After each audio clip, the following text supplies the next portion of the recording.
Unmute yourself. There Can you you go. hear me now? Yes. Okay, I'm sorry. I'm having some problems here. Well, I'd like to thank you for the invite. And just a moment, I'm sorry. Okay, thank you guys so much for the invite. I'm excited to be participating in the summit. Can you go to the slide 3? Thank you. Financial literacy is the #1 economic crisis in the world. It's one of the greatest threats to freedom globally. It affects 5 billion people around the world. United States is the strongest country in the world, but we rank #7 in financial literacy. We're behind Spain and India. Can you believe that? That's pretty sad. Next slide, please.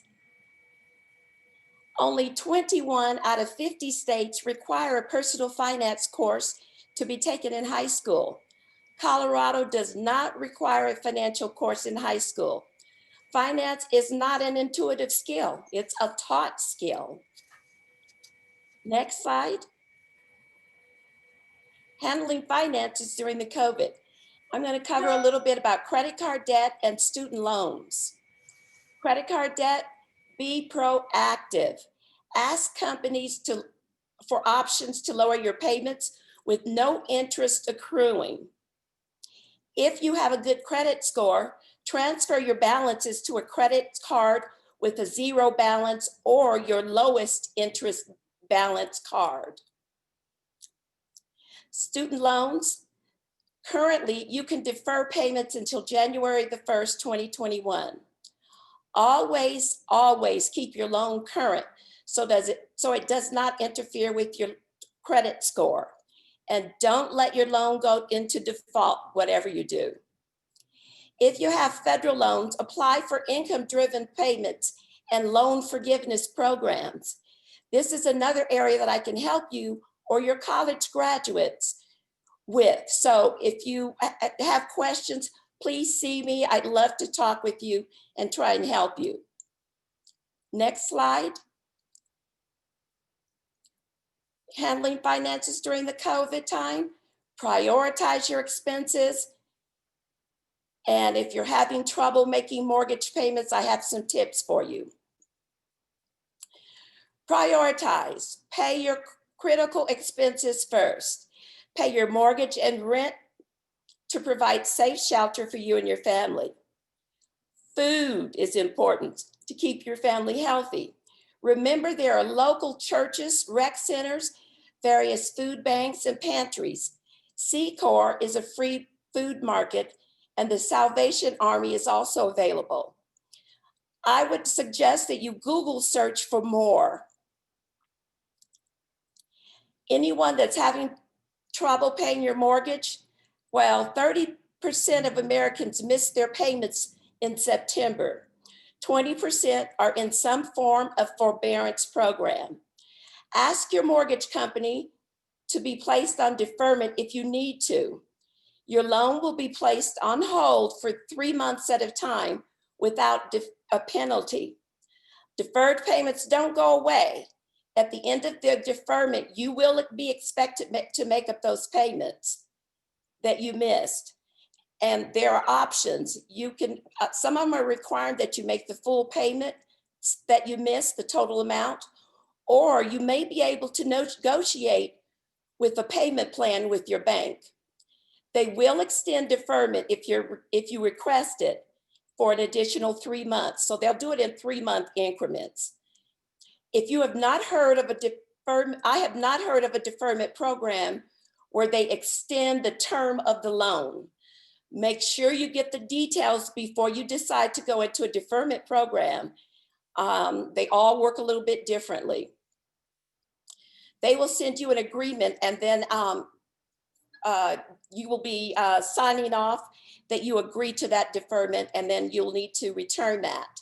But be really careful with that, because some people think that, if they miss those 3 payments, they'll add that at the end of the loan, and they're not doing that.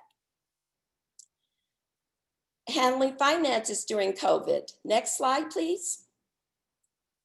Solutions. I have the golden rule: eat healthier and save extra.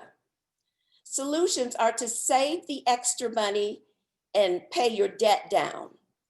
The golden rule: preparation is key to any crises. Always save. Pay yourself first, no matter what. Eat healthier. Homemade food from fresh ingredients is cheaper. With more time at home, we're cooking more. Anytime you have unexpected lowered income, anytime expenses are unexpectedly lower than normal, save the extra. Don't spend it. Next slide, please. I put this slide in here because I want to express how important it is to save. The longer you wait to save, the more that you have to save. And if you look at this chart, and you'll see that if you're on track to save $1 million by retirement, let's assume a 9% average annual interest rate compounded monthly. Based on a retirement age 67, if you'll find your age there, you'll find how much that you need to save on a monthly basis before you get to age 67. Are you saving enough? See the difference that 5 or 10 years earlier can make? At age 30, if you'll look at that, you need to save $282 a month. At age 40, you need to save $731 a month. That's 2.5 times more than you would need to put away to achieve that same goal. At age 40, $731. Age 50, $2,088. Who can do that? Most people can't. I don't know them. So I just want to make the point that it's so critical to save. Not everybody can save $2,000 a month at age 50. Next slide, please. Creating generational wealth. I want to present some facts. Wealth is usually passed on from one generation to another. Wealth begets more wealth. Having financial security and long-term economic mobility means that you own more than you owe. During economic times, families with more wealth are able to protect themselves much better in adverse situations such as temporary layoffs or permanent job losses. In communities with widespread losses, family with better economic standing before the job loss can better insulate their children against long-term setbacks. In the pandemic time, having wealth provides emergency savings to help pay bills, especially rent or mortgage payments, which is key to maintaining your household, your emotional and your mental stability, right? Inheritances, I'm dry mouth, excuse me, and gifts, access to beneficial social networks, and education are all mechanisms by which families pass on wealth to their children. Next slide, please. Solutions to creating generational wealth. Be the person in your family to take the first step toward financial independence. Develop saving habits. Save more, spend less. Having a savings and wealth building plan. Seek advice from financial advisors and bank representatives. Build wealth through real estate. That is a good way. And I know a real good realtor here. Leverage your life insurance as a way to lead generational wealth. That is a way to protect your wealth. It's important to have life insurance and a will. I just recently read that the actor Chad Boseman, he died without a will. That's so sad. Next slide, please. Creating generational wealth during the pandemic is threatening Black home ownership gains. Facts, Black ownership rose to a 12-year high earlier this year, reaching 47% by the second quarter. And the COVID-19 pandemic has the potential to wipe out our gains. Black home ownership is still less than anyone. Whites have a 75.8% home ownership, Hispanics 50.9% home ownership, others combined have 61% Black home ownership, and Blacks, we only have 46.4% of home ownerships. Black people, we are rejected 16% of the time compared to 7% for white mortgage applicants. Sad.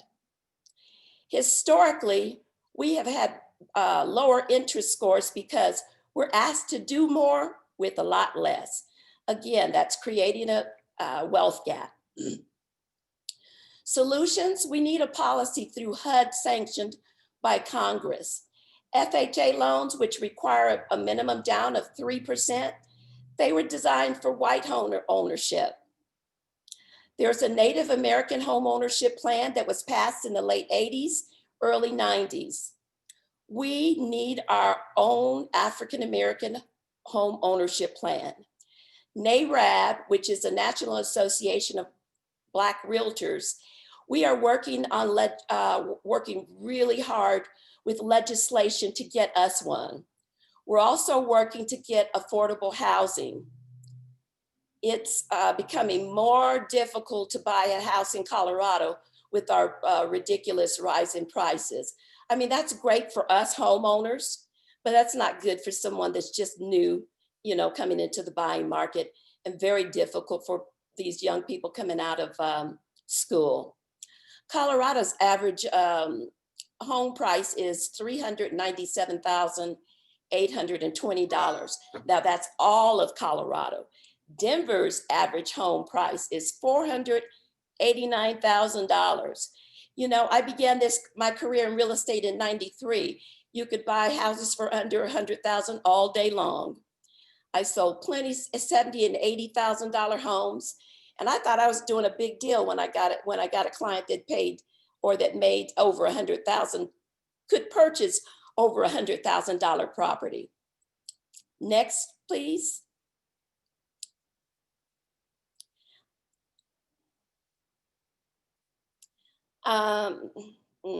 Is that slide 11? Okay, thank you. So what are some of the solutions for Black home ownership? Loan officers need to ask the right questions to find resources available. NARAB has created a housethenthecar.com, which is an online fillable budget house counseling course. It is critical for buyers to buy the house first, then the car.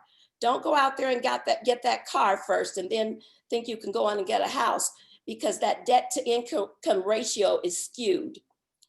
And I've seen a lot of buyers get knocked out of the market because they had that car payment. So we're counseling people to buy your house first, then the car.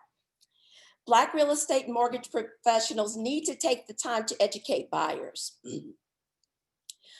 Again, I just want you guys to really grasp the concept and pass along to people.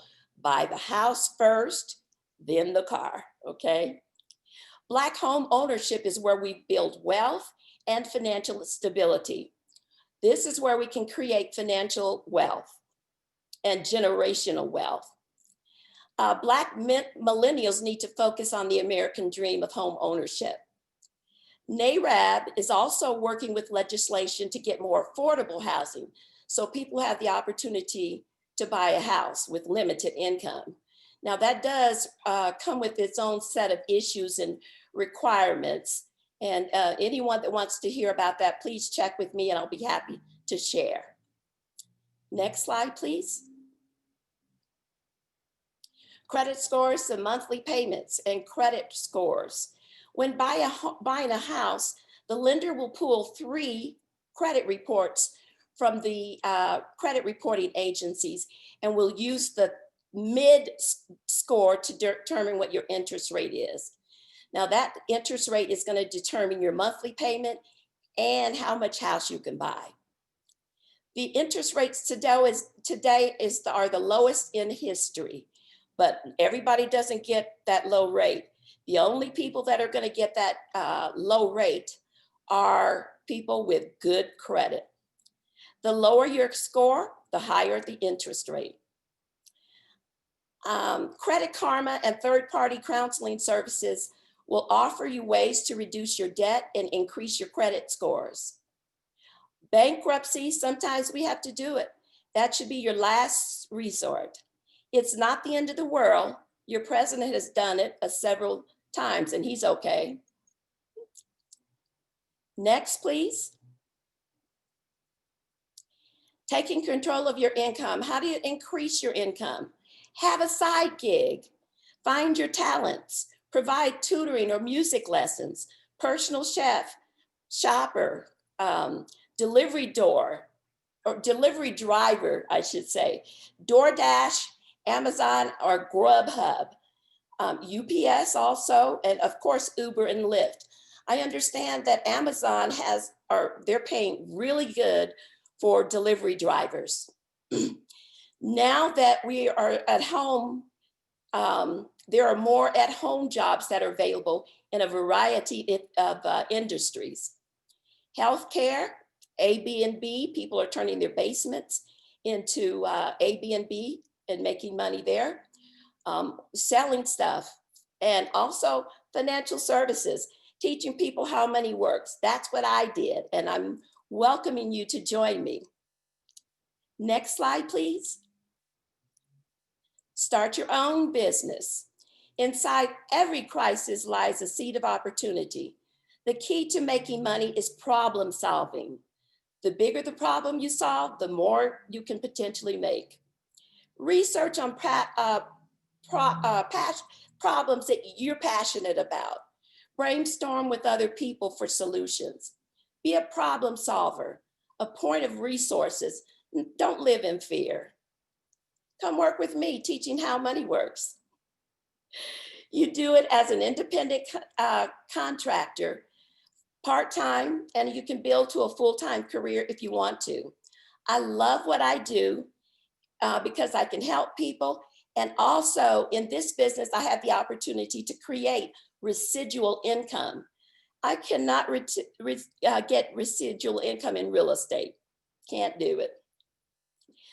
The financial industry is the biggest industry in the world. The financial industry has $109 trillion, followed by real estate at $33 trillion industry, and retail is a $26 trillion industry. There's opportunity hidden in this pandemic. And if you want to know some problems that need solving, talk to me. Next slide, please. This is the 7 money milestones, your roadmap to financial success and security. This is the plan that we use at WealthWave, and we use this to work with excuse me, I'm sorry. The 7 milestones is your roadmap to financial security and independence, and this is how we work with people. If you sign up to do a complimentary financial analysis with me, I will help you get started with a free copy of the book, How Money Works. This is the entire program that we use and the first step to your financial education, which provides you with a solid foundation. We use the analysis to assess where you are with your life insurance and long-term care, which are 2 of the biggest holes to protect people. This is the time to set goals and allow you to dream again. The second step is proper protection against loss of income and against loss of savings. I want to show you a copy of the book that we use. This is the How Money Works book. Can you see this? Okay, it is so cool. It's an easy read. It has less than, or about a little over 100 pages. It has lots of diagrams, and it teaches you finance in a real simple way. Let's see. I think that's about it. Now I hope that we are going to be able to see and dream again. It's in your face. And so what we're going to do about it, we got to think about that. I have to hope that this will be a turning point for us. It's got to be a change. In the book, I also want to mention to you the rule of 72. And if you go to the next page there, the next slide, you'll see my contact information. And if you want a free copy of this book, let me know. Again, you got to have a free analysis with me. It's free, complimentary. And there's information if you want to find out about the rule of 72 online. Questions? I thank you. Thank you, Deborah. Okay, Thank you I'm so sorry, much. dry mouth. I'm so dry mouth. That's okay. It happens. We appreciate that. So if everybody can take down her name and number or email, I'm sure she would be wonderfully great. Just thankful that you called to get some much needed information. Next, we have Miss Myra Donovan in the room. Myra Donovan is a certified financial planner who started her practice in 1990 with Eagle Strategies, LLC, a New York Life affiliate. Her mission is to help African American women do wealth your way, even in a pandemic. This is done mostly through coaching and educational opportunities to shift mindset to prosperity versus scarcity mentality, which increases financial literacy and heightens awareness of the need for multi-generational wealth. Myra is a native of Houston, Texas, and attended the University of Denver. Go Pioneer. She graduated with a BSBA in accounting and started her career as a CPA, certified public accountant, with what is now PricewaterhouseCoopers, a major public accounting firm. From there, Myra used her extensive training in finance, auditing, and tax to contribute to various financial positions in the oil and gas and cable television industries. Myra is on the board of trustees at the Denver Foundation, a member of the American Institute of CPAs, the Financial Planning Association. So for now, I will give you Ms. Myra Donovan. Deborah, hopefully everybody can hear me. Good morning to you all. What a year we have had. If anything, hopefully we are learning some lessons. I have found that the best way it seems to get through a crisis is to first look for the blessings in it. What are you grateful for? And key in on that. And then look for the lessons that we need to learn. And that would be different for all of us because this coronavirus, this pandemic is certainly mostly about mortality, people dying, morbidity, people getting sick, but it's also a huge spotlight on where the gaps are in our finances. People have been, I mean, we were already kind of stressed out before COVID, right? So COVID just, exacerbated, just turns a big old spotlight on any problems or issues or challenges that we had before this thing hit. So it's created additional stress in our lives and in our minds. And we all know that, how insidious stress can be. Stress takes a form in so many different ways. It affects our bodies, it affects our minds, it affects our emotions, it affects how we relate to each other. and it certainly can affect our finances. So I like to think of finances in this pandemic environment as a, looking at that as a way to stress test our finances, as well as for those of us who may have been furloughed or laid off. How do we strike proof and furlough proof our finances? Deborah's done a great job in giving us some valuable information and covered a lot of territory. I want to go a little bit deeper on a couple of things, and then we'll see what kind of questions you guys have during the Q&A period. Um, One of the things that we want to start off with, which is very basic, and we need to do this whether we're in a pandemic or not, and Deborah touched on, was our emergency fund. We all have heard about emergency funds, right? Having a cushion, having a reserve. But for a lot of us, it's been an intellectual exercise. This pandemic is bringing all of the chickens home to roost, right? Now the rubber is meeting the road. So we need to make sure that we're ready for the next time something like this comes along. And something like this will come along again. Okay. So we don't want to enter the next time this happens like we entered this time.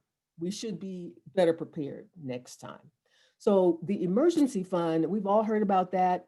I like to think of it that you need a minimum of 3 months of your living expenses. Now, a lot of people get a little fuzzy when it comes to their living expenses. You don't know, yeah, we have a pretty good idea of what's coming into the house, but we get a little fuzzy and strange when we start trying to track where the money's going.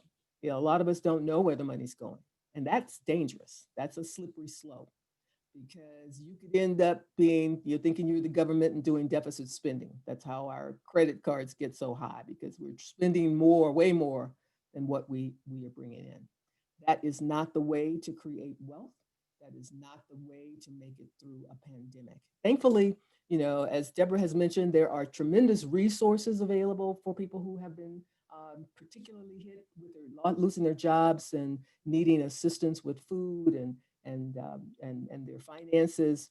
But ultimately, we got to do it for ourselves. That's how we get over. That's how we overcome. Okay.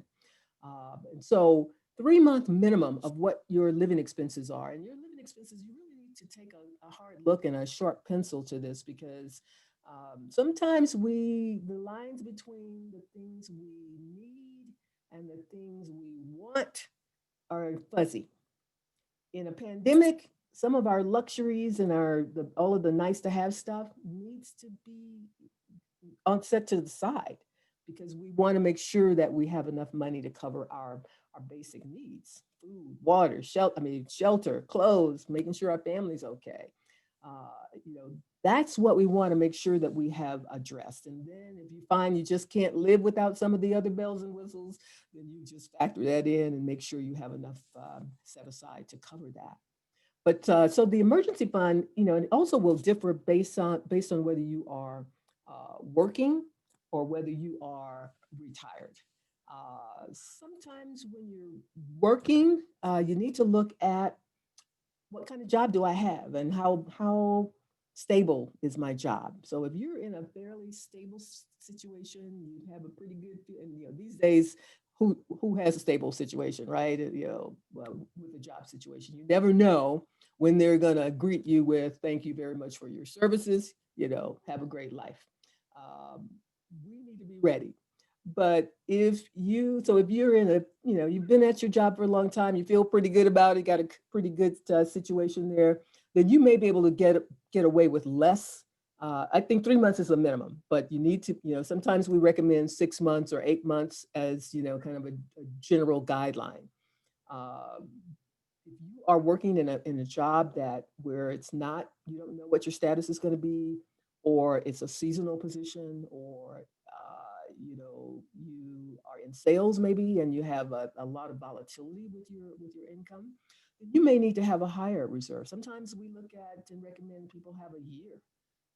And sometimes going into retirement, we may need more than a year. It just kind of depends on what that looks like for you. It is an individual thing, but it is a critical thing. So you make sure that you have that cushion, that reserve set aside. And that money typically needs to be in a bank or credit union or someplace where it's not subject to market moves. We've seen how the market has reacted this year to COVID and the election. And this week has been outrageous. I mean, right? It's been a roller coaster inside of the stock market. And so, but that's the nature of the beast. That's not going to go away. But that's not where you want to have your emergency fund either, because when you need that money, you don't want to have to chew your nails over whether the Dow Jones is up or down that day, right? You just want to be able to go and get what you need. I call it the emergency fund peace of mind money. That's what helps you sleep and get through some of the stress of this pandemic. So emergency fund is a critical place to have money when things go wrong or when you're in a pandemic or when something occurs that wasn't expected. Sometimes people are like, okay, well, where else? Where else can I get money if I need it? A lot of times we can go to our job, our retirement plans that have loan provision, 401ks or 403bs or 457s. There may be some loan or thrift savings plan. There may be some loan provisions available, or you may be able to take out money withdrawals. In March of this year, Congress generated the CARES Act, which allowed us to be able to access our retirement plans without penalty. And it allowed us to get to more money and allowed us to be able to pay it back or put that money back in over an extended 3-year period of time.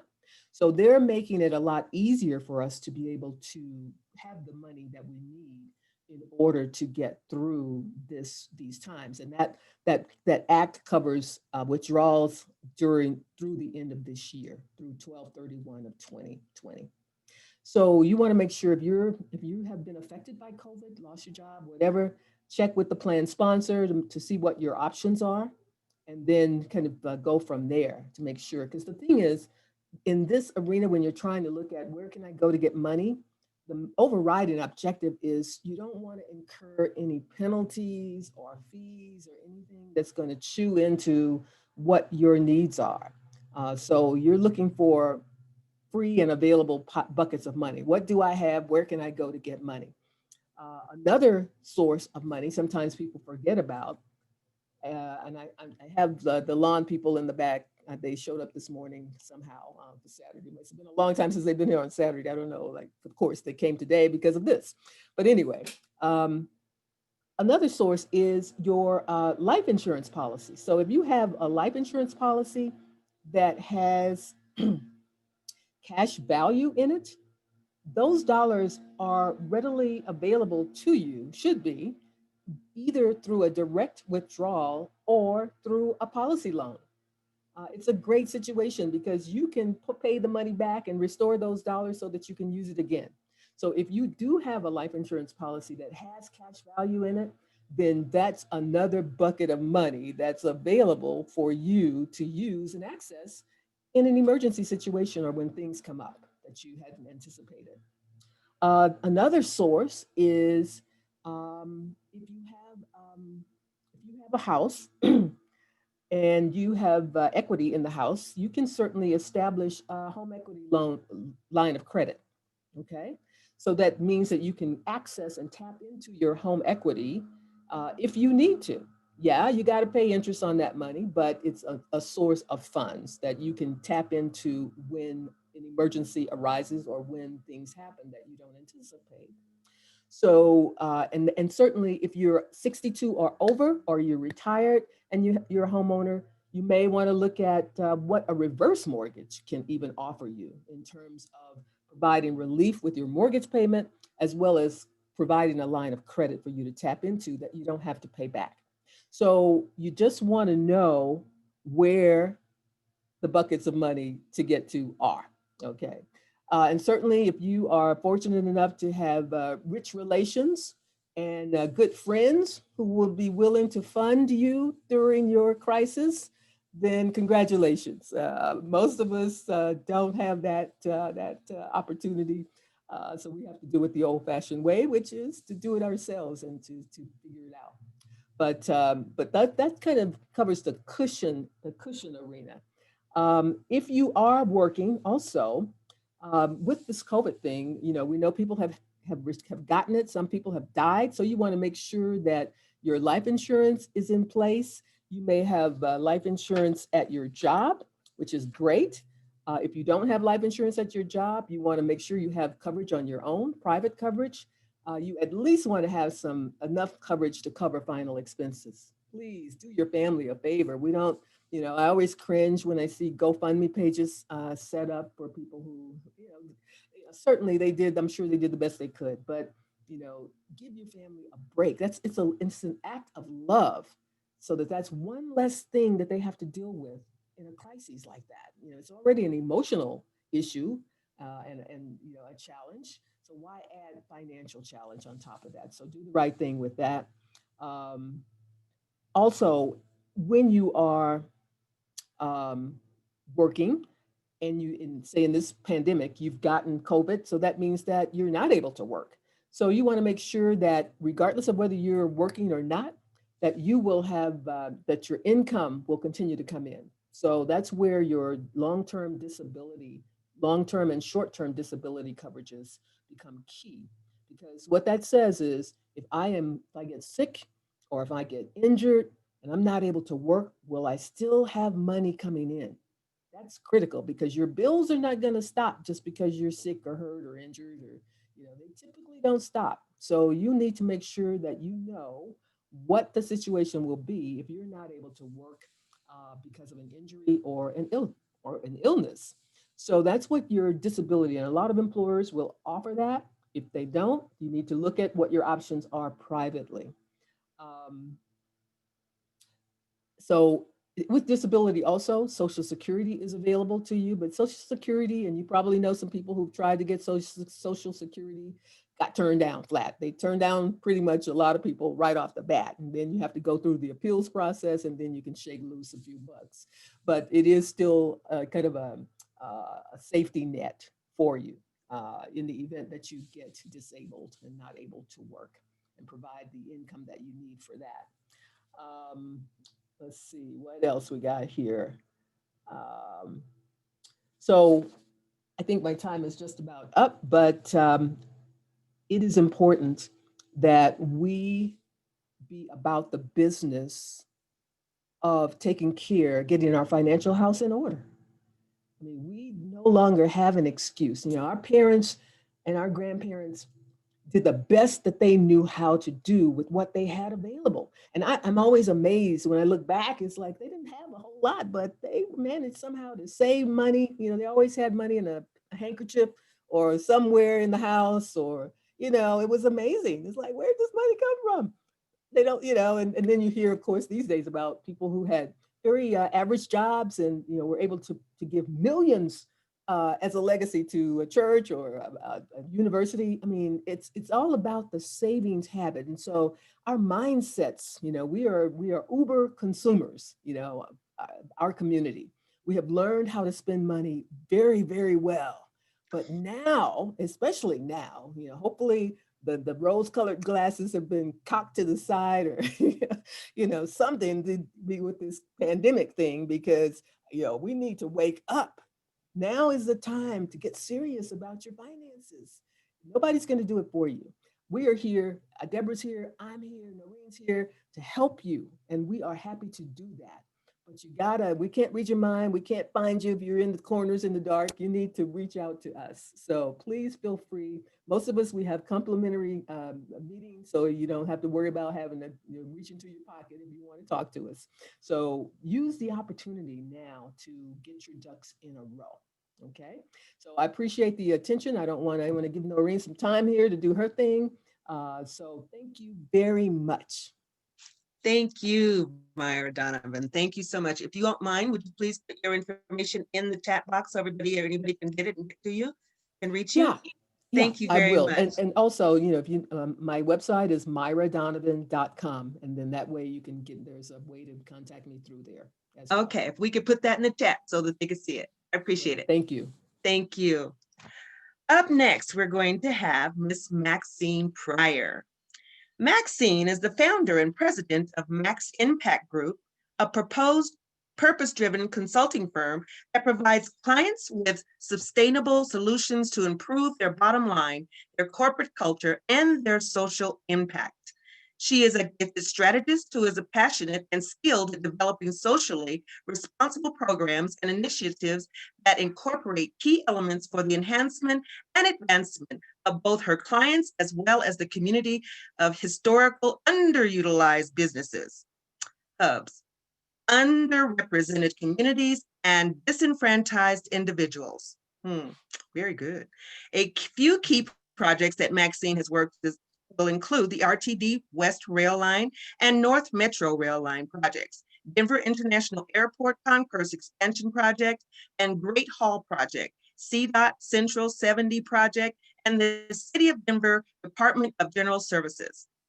Having served on several boards and advisory committees, Maxine has had extensive experience interacting with high-profile individuals such as agency leaders, entrepreneurs, faith leaders, legislators, community leaders, nonprofit directors, and other stakeholders. Maxine holds a master's degree from the University of Phoenix, is a certified contract compliance administrator through the American Contract Compliance Association, National Training Institute, and is an advisor and mentor for the Colorado Cotillion Battalion.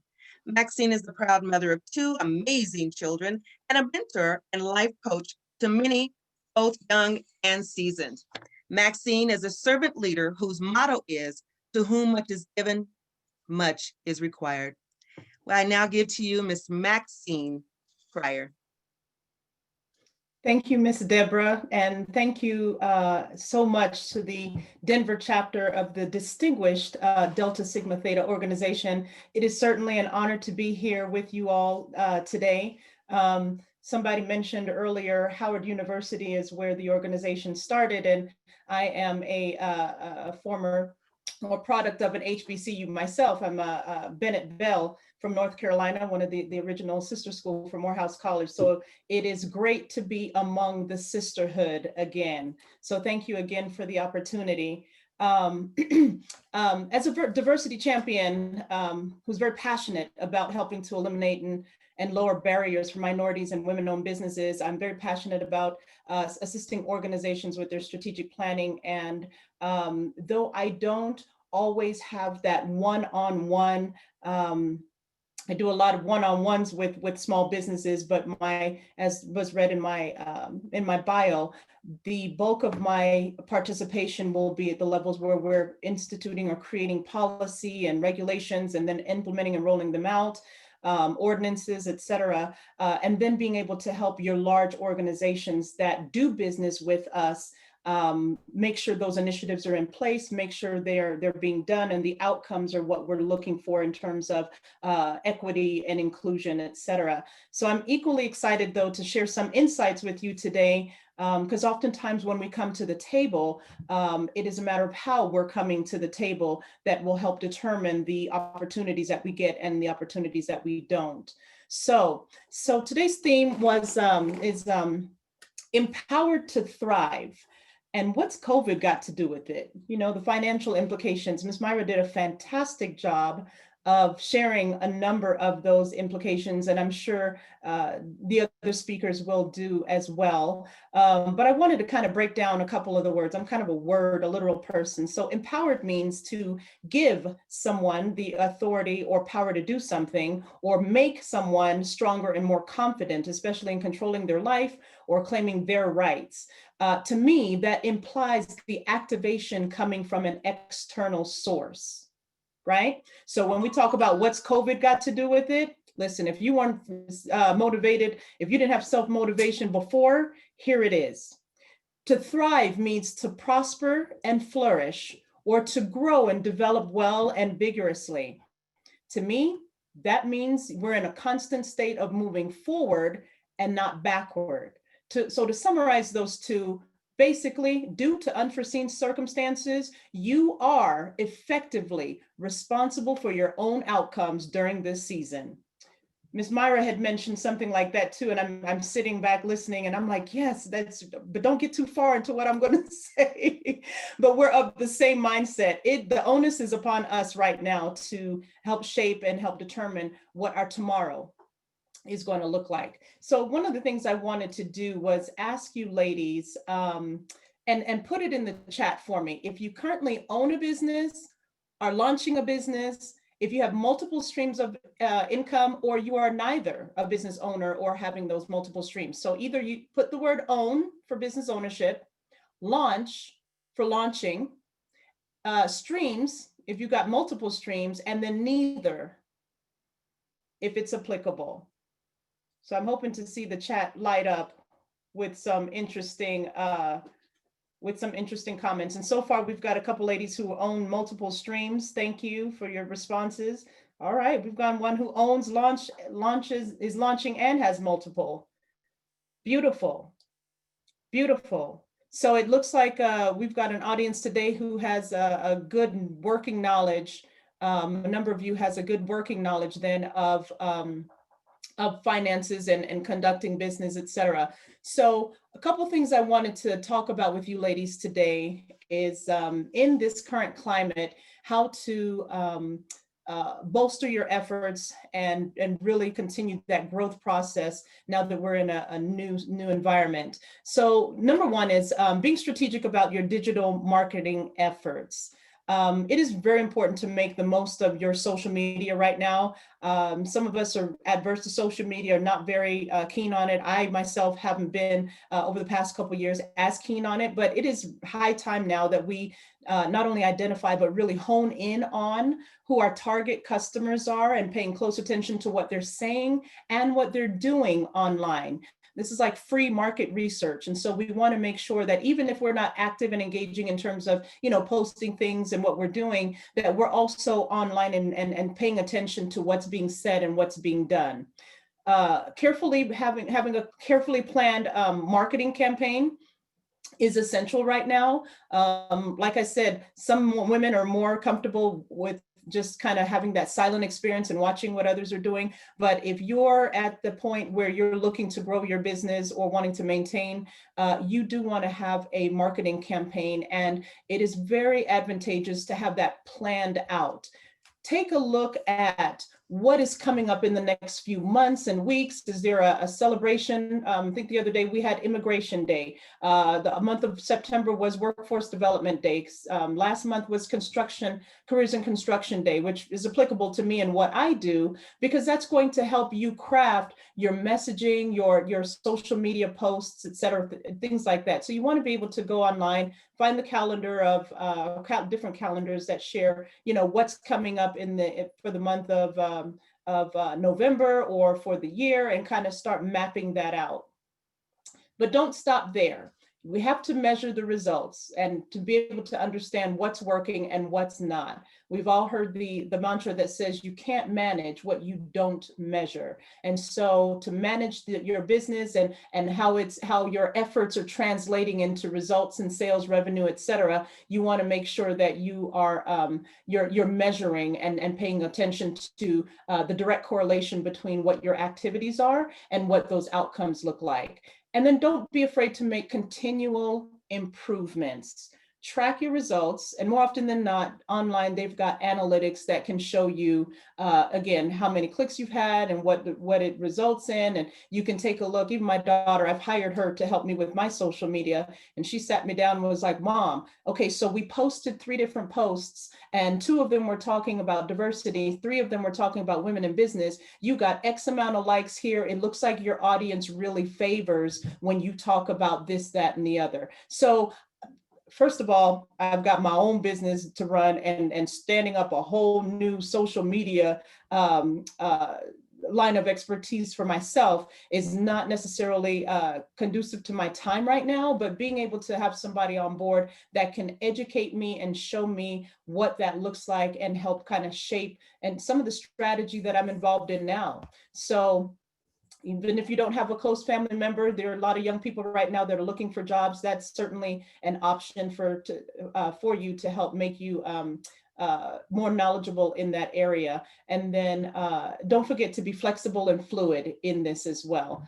The rules seemingly have kind of gone out the door, and we are creating and seeing new rules, if you will, whether short-term or long-term, being stood up right now. So make sure you're having flexibility as it pertains to your social media and online engagement. Consider the shift in your client or customer's perspective and experience. Everyone has experience some kind of change, whether it's job loss, the loss of a loved one, the shaping of how we're working and how we're engaging with one another, not being able to go to places of worship. Like, we have to really be cognizant of what our clients and customers are facing, and then look at your brand and what it offers from your customer's vantage point. That can look like, what are your payment options? What are your deliveries? Everybody's ordering. Listen, I have ordered more from Amazon in the last 3 months than I probably have in the last 3 years. So what are your delivery options like? Is there an ease of use? Do you have an online presence? What's your customer service like? I can't be in front of you to give you a smile and a warm, fuzzy feeling, but I can make sure that I'm prompt with my responses, that I'm courteous, those kind of things, the things that we tend to feel are old fashioned, but to me are very much in a necessity and can help set your business apart, can help be that differentiator. Focus both on value and benefits of the product and service in this climate. It is okay to relate to the pandemic and the new environment when you're considering your customer, because it's absolutely relevant right now, right? Asking new and honest questions. Are you different, or are you doing the same? Are you affordable? Does the market really need you now? What are some of the new problems, issues, or challenges that need solving and resolving? And where are you in terms of being able to do that? Do you need to pivot your model, your processes, your products, etc.? If you all remember, when the millennial came around, 2000, everybody thought things were going to shut completely down, and organizations like Circuit City and other big box stores, they ended up going under. Why? Because they were unwilling to adapt.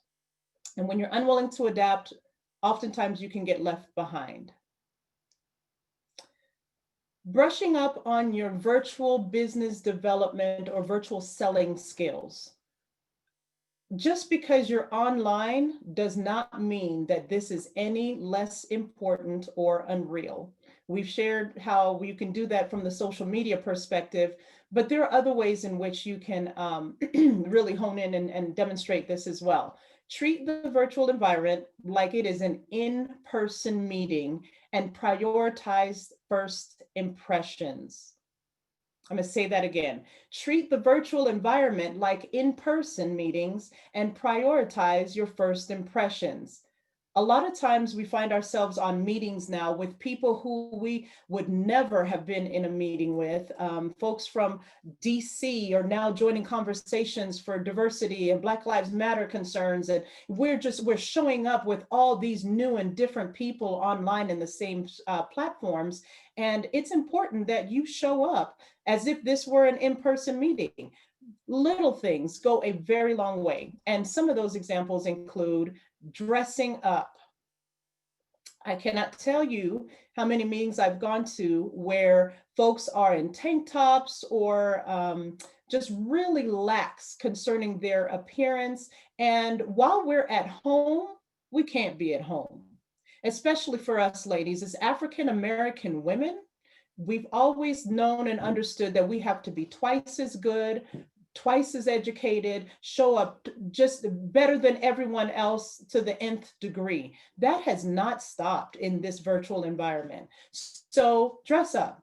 Even if you just keep a jacket on the back of your chair and throw on some lipstick, let that do the trick. When you're on a Zoom call, one of the things they share in corporate is having your camera on. That's a form now of the new meeting etiquette. I will admit and be the first one to do so, that I did not have mine on this morning. I started with it and then pulled back and just kind of listen. But having your camera on is important. Why? Because it's showing that you value engagement and you believe it should be reciprocal. I want you all to be listening to me, so I should be listening to you all with everything I've got, which pretty much goes from here to here. That's my space to be able to show you that I am involved and that I'm engaged. You can't really get much more than that. So the least I can do is give this much to you, right? Rehearsal and audio visual. If you are presenting, if they're sharing, if there are, if there's going to be a rehearsal or pre-planning or what have you, do that. Or call the person if they're not and say, hey, can I meet with you the day before? Make sure my camera's on, make sure, you can see the background and not see the kids' toys on the right, whatever you need to do to make sure that you are presenting well and showing up in the best light. And then act it out. They used to say, fake it till you make it. We've been home, we're tired. We probably have, kids on the other side of the door that's shut so we can have this meeting, but be engaging. Don't be stoic. Don't, wear the weight of what you're dealing with on the call. Instead, again, this is our only opportunity to put our best foot, or technically our best face forward. So be ready to do so. The last thing I'll say about brushing up on your business development and selling skills is that you should provide your value up front. Be proactive, offer relevant and useful resources like tools and guides and workbooks. All of those type of things are going to be very important. And Ms. Deborah Riley, don't want to get the two Deborahs mixed up. Ms. Deborah Riley did a great job of that. And y'all, please go out and buy her book. We're buying Black, we're supporting Black, and let's do that and support our sister during this time. Let your network know what you are doing. This is the time to not just network, but we can't do it like we used to. So it's going to be important to work your net. Maintaining current relationships is key. Supporters that you have, whether colleagues, friends and families, they can remain connected to you with your network and can support and promote you. And we're going to need that during this time, right? Recommendations, mentions, reposts, boosting one another's posts. These are ways in which we can continue to support one another. And it's a bit of free marketing at the same time. So not only is it free advertisement, but it's the highest, this type of advertisement and marketing, that grassroots marketing, tends to be the highest amongst those who can vouch for you. So work your current network and allow them to work for you. Noreen Lavallee, who's on the call with us today, she does a phenomenal job with that. That woman's network is so vast. If you're not in it, you'll want to be. And she's a really great supporter of other businesses and organizations that are doing well in the community as well. Grow your network. Enlarging your territory means reaching more than you were previously able to with the help of your current network. Like we talked about earlier, it's almost like a ripple effect. You have impact those that are most close to you, and then they begin to also impact those that are outside of your current sphere. I have to admit that I have struggled with this because I have seen so many people whose posture or approach toward marketing and growing their net has been a bit of, as they call it, as the kids call it, clout chasing. And I'm boasting and that sort of thing. And so there's that borderline thing for me. I'd love to advise community of what we're doing and how we can help, and promoting different activities that can help our community grow and workforce and all those sorts of things. But if that's not your heart, for those of you who may not have started doing that because that might be your same concern, your heart will come through with the things that you're posting and sharing and the way in which you phrase it. So don't let that stop you. Prioritizing authentic and transparent communication with your customers and your employees. I think we can all agree that we were created for fellowship and not for isolation. And we right now are tired. We have quarantine fatigue. We want to see people. We want to go to a restaurant. We just, if we people watch, ain't no watching going on right now. Like, we want to engage with one another. So when given the opportunity to do so, having authentic engagement and connections, it means more now than ever. Asking about how people's families are doing, just, being, I brought donuts to the office the other day, and just, encouraging the team to, if you need to step away, or, if you need to work from home tomorrow because, the kids' school is closed, like DPS, I think, closed virtual school on a snow day. That was interesting. So, being mindful of, again, what your customer and your employees' needs are during this time, and being able to be transparent and authentic with them, and really engage on that human level. Years ago, when I was starting off as a manager, we were trained, that train the trainer, where they tell you to have that human business human model. You come in with that human interaction, talking about things that just make us people, and then you get to the business of things, and then you leave the conversation on that human level.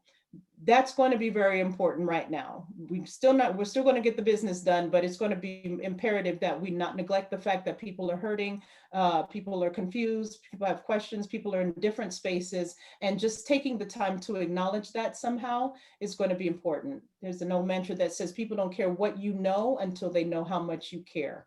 So the opportunity for that is very ripe right now. And then my last point is going to be being a good steward.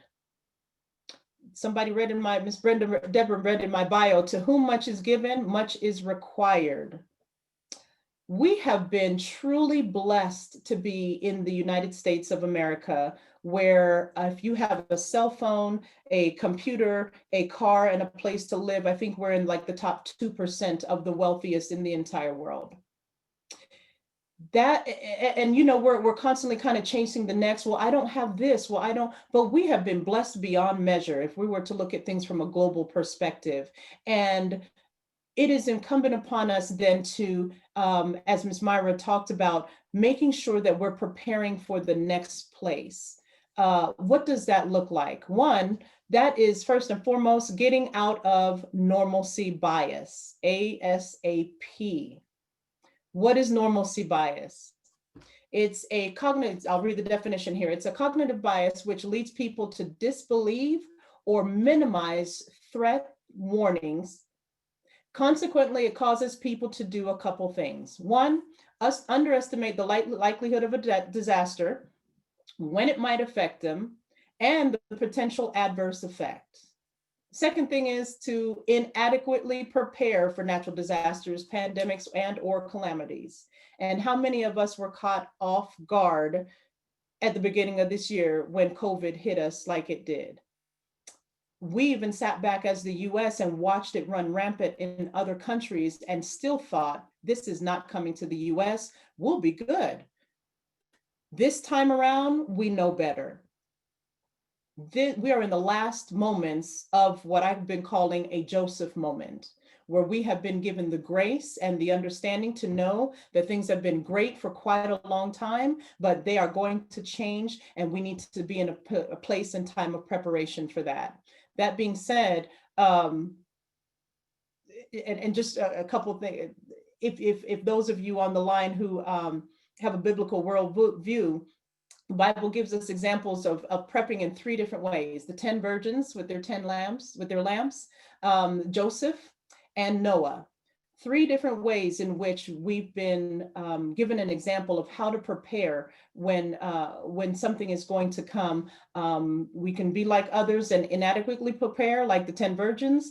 We can be activated like Joseph and make sure our storehouses are plentiful. Or we can be like Noah, and no matter what the world and others are saying, we can keep at it and making sure that our families and the mission that we have been granted by God is going to be seen through.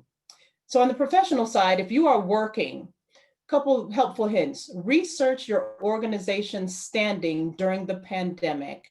If it's a Fortune 100, 500 type company, you know, taking a look at, are they considered essential? Are they laying off? What is the stock market doing? All those kind of things will help you give a broad understanding of what might be coming down the pipe. And on a more micro level, going to your boss and inquiring about, you know, your position.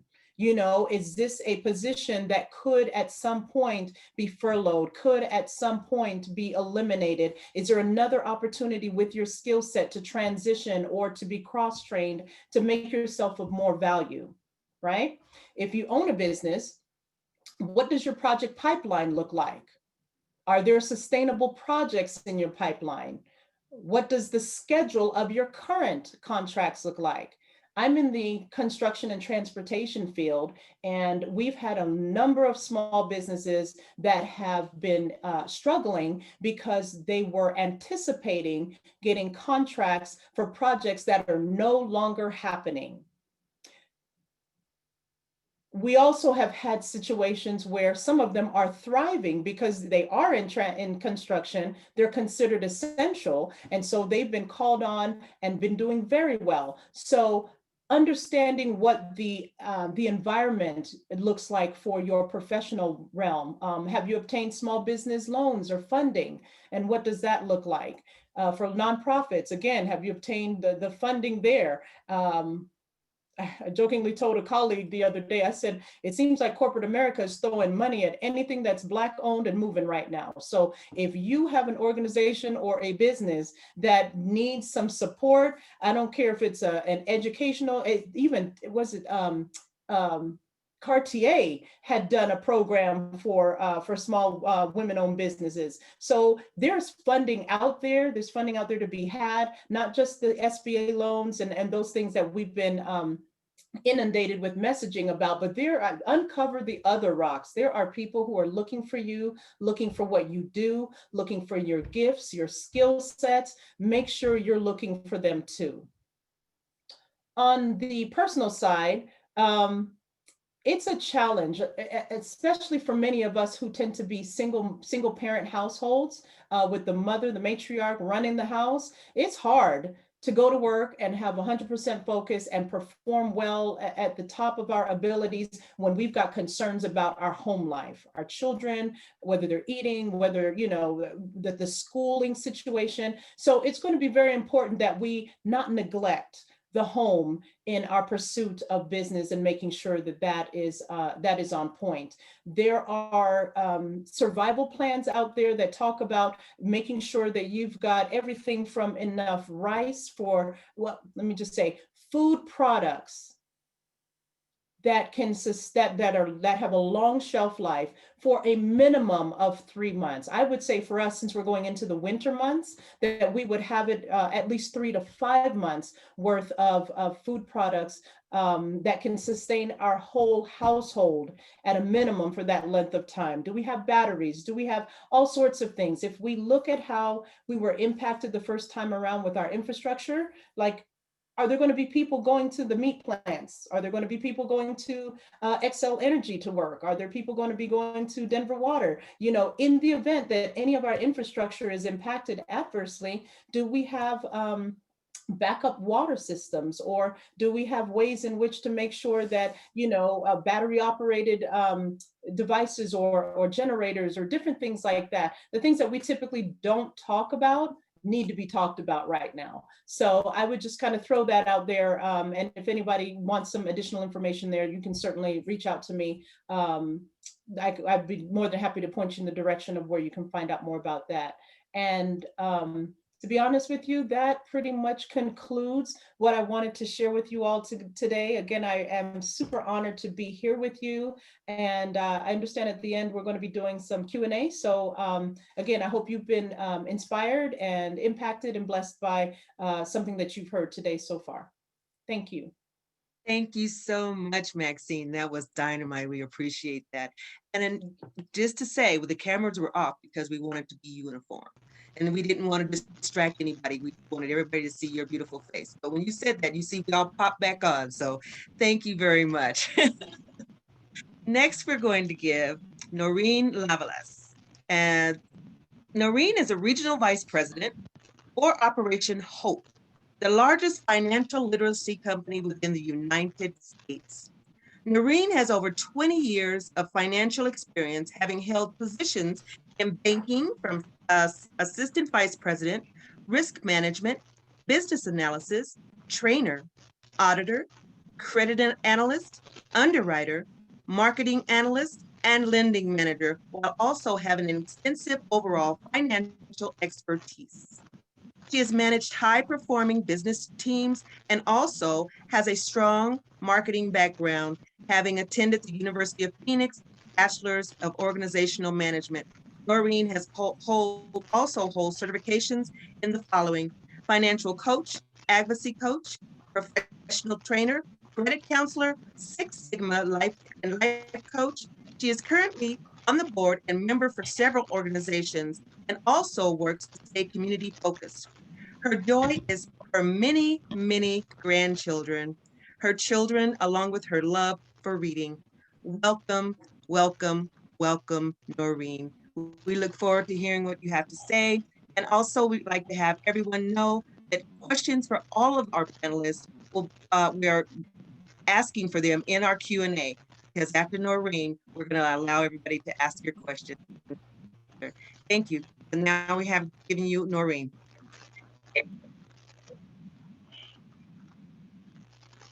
So good morning, everyone. It's still morning. Good morning. Hopefully everybody is invigorated by the conversation. I know I am. Whenever we're talking about finance, I get excited. Whenever we're talking about changing our lives and what we need to do in empowerment for Black women, I get excited about this thing. So thank you all. This is my third time speaking at this event. So thank you for Delta Sigma Theta Sorority for inviting me. I guess I must be saying something good as you have invited me back. And so I keep looking for these invitations because, you know, as we go along, this particular subject is so important. I will tell you all, finances is the least thing talked about, but it's the main thing that we all need. We will talk about sex before we talk about finance. We will talk about personal lives before we talk about finance. And why is that? Because we're afraid. We don't understand it. What is credit? We talked about, Ms. Deborah said your credit score is equated to your interest rates. And what does that mean? That's kind of, what? That's lofty. What does that mean? What does your credit score mean? How do you keep it? Did you really say that? I heard somewhere if you miss a mortgage payment, it's 100-point decrease off your credit. Yeah, that's right. Did you hear somewhere that if you miss a credit card and you play willy-nilly, they'll get it when I get it, and then your credit score is going to go down about 30, 40 points? Yeah, that's right. But what does all of that mean? That means that we need to be able to take control of our finances. This is the power of the Black Women's Summit. So we're about empowerment today. And you just heard three fabulous speakers who I'm sitting here and I got like 2 pages of notes that I've taken for everyone. And the key word that I just heard from Maxine and Ms. Deborah was pivot. Some of the things we have to be able to do is pivot. And as Black women, we don't just pivot. We turn around, we jump up and down, we stand on our heads. We unlearn the phrase pivots in slavery. We know what that means. But how do we make sure that we're doing it and we're doing it in our lives? So I got a question for all of you that you can put in the chat. If I ask you right now, if you are a saver versus a spender, saver being 1, spender being 2, throw that in the chat. Let me see what we're looking at. And it's okay, because I'm a spender. I'm a number 10 spender. Hey, Miss Denise, glad to see you here as well. I am a 100% spender. My coaches have me under control. I like the ones that are savers. Number 1, you need to teach me how to do that because I haven't learned it just yet. If I asked you all if you prefer quantity versus quality, you want 1 pair of diamond earrings, which is a 10, or you want a whole bunch of fake earrings, which is a 1. Which way are we going here? And so I say that to say how we go through life is how we approach money, right? If we save a lot, then that's pretty cool. We have something for a rainy day. If we're not, that's okay as well, because I keep saying, if you got everybody who saves all the time, they're going to be sitting on broken furniture. If you got somebody who spends all the time, they ain't going to be able to pay for that furniture. So we want to be able to make sure we're looking at this thing authentically. And so what happens when we look at the power of the Black women and what's coming up in the next few weeks? We got Black Friday, right?